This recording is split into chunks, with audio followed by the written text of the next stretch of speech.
9, 8, 7, 6, 5, 4, 3. Hold it. Hold it. That thing will never go anywhere. You forgot one of the stages. There. Now you can launch it. Uncle Bill works with rockets.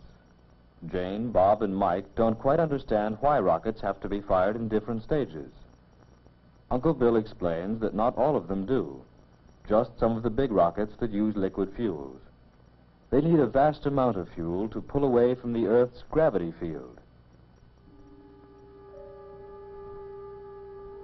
Rocket-propelled planes have been built, designed to take a man up to very high altitudes.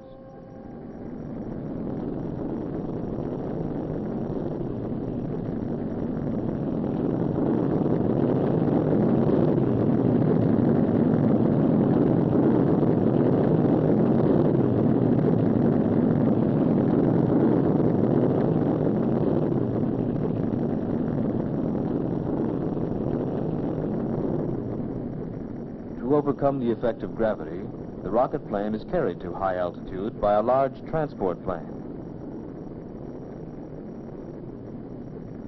If the cruiser were launched directly from the ground, much of its fuel would be used up in pulling away from the Earth's gravity field, which is strongest at the surface of the Earth.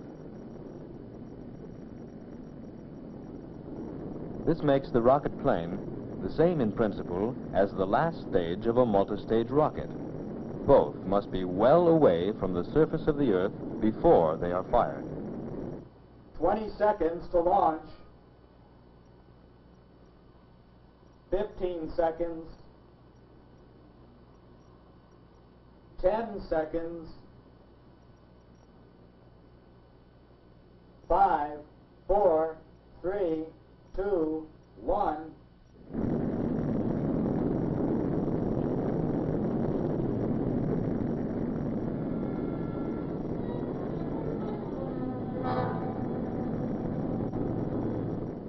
For probing deeper into space, scientists have proposed another way of overcoming the problems of fuel and gravity.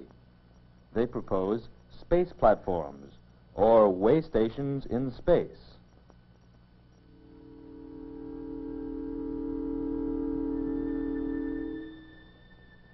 Like the transport plane and the first stages of a multi-stage rocket, the way stations would provide a base from which a rocket may be launched.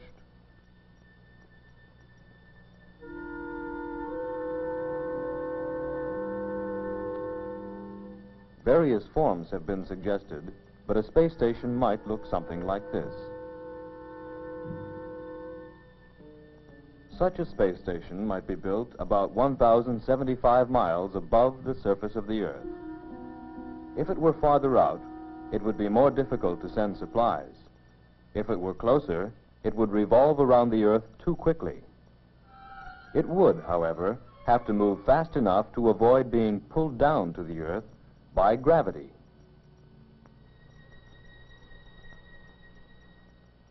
The Earth's gravity still pulls the station, of course, but the direction of the pull is changed by the satellite's forward motion.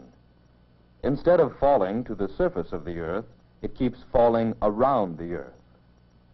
Station parts may be prefabricated on Earth, then delivered into orbit by transport rockets and assembled in space.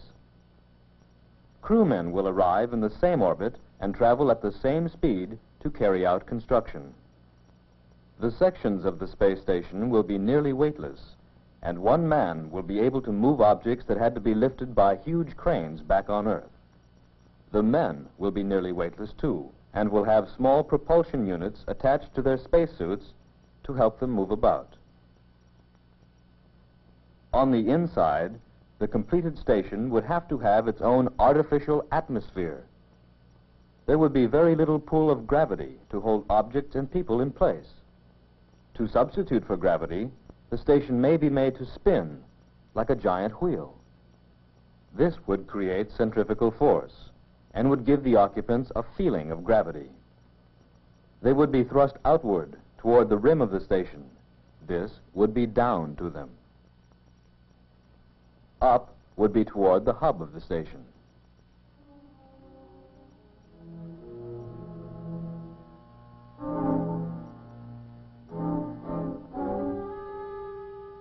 way station may also be used for a research laboratory and for testing equipment for a journey farther into space.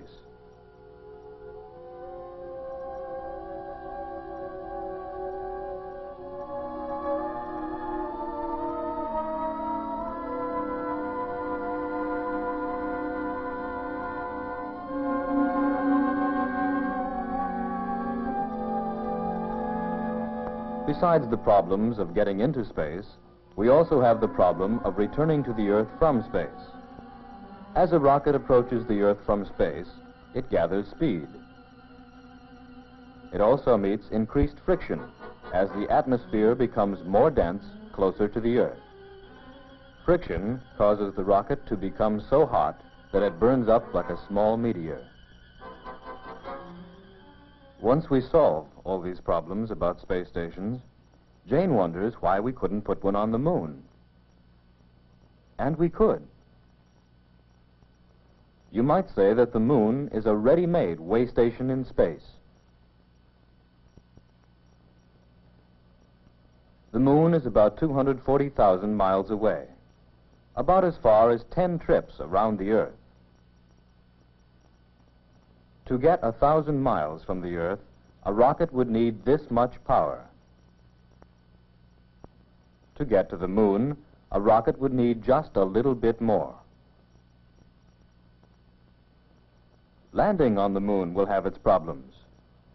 The moon has little or no atmosphere, so friction and heat would not be a major problem.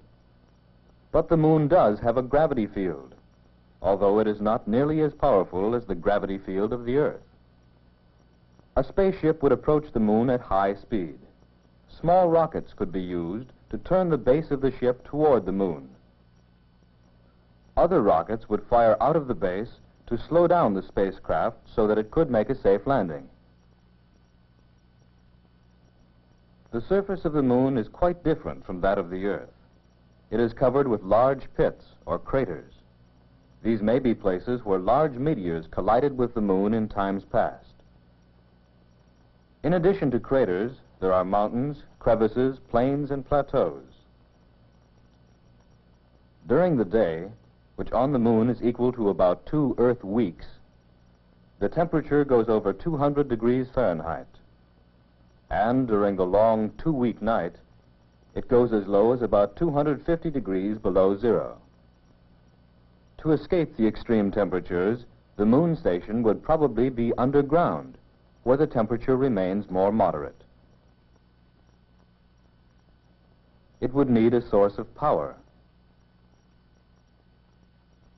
Green plants might be used to produce oxygen within the station. The station would have to be sealed to retain its artificial atmosphere. Probably the only parts of the station on the surface would be observation domes, entrance ports, and radio antenna. Taking off from a moon base, a space vehicle would not have to pass through a dense atmosphere.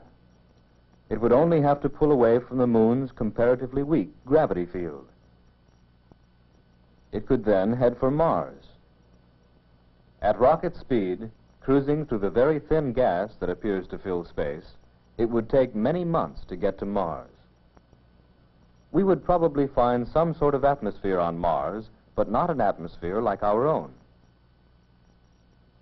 If other planets, more like our own, exist, they are unknown planets of other suns far out in the universe. The star or sun nearest to our own is about 25 trillion miles away. It would take far more than a human lifetime to travel this distance at present rocket speeds.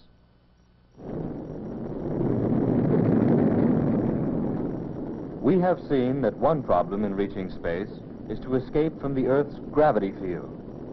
A great amount of energy is required to escape from this pull. Another important problem is re-entering the Earth's atmosphere at low enough speed so that friction is not too great. Too much friction causes too much heat. Man-made space stations in nearby space might go far toward overcoming the effect of gravity. Such stations would orbit the Earth like satellites and could serve as taking off points for more distant places.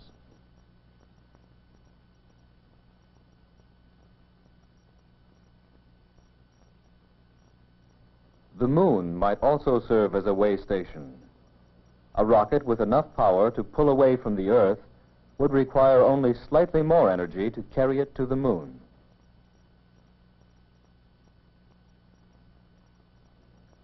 Small rockets can be used to turn a spacecraft while it is in flight. Braking rockets may serve to slow it down enough to make safe approaches and landings possible. The moon might serve as a taking-off point for other planets in our own solar system. A space vehicle could pull away from the moon's weak gravity field easily enough. From there, man could go on to the other planets. Mars is the one most like our own. Even so, it is doubtful that living things like those we know exist on Mars.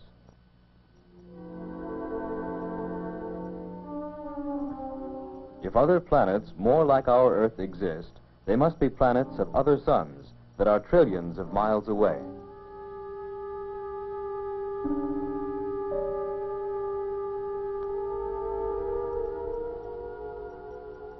There is so much we can learn in the universe. It is the frontier of the future. And way stations in space are the stepping stones for its exploration.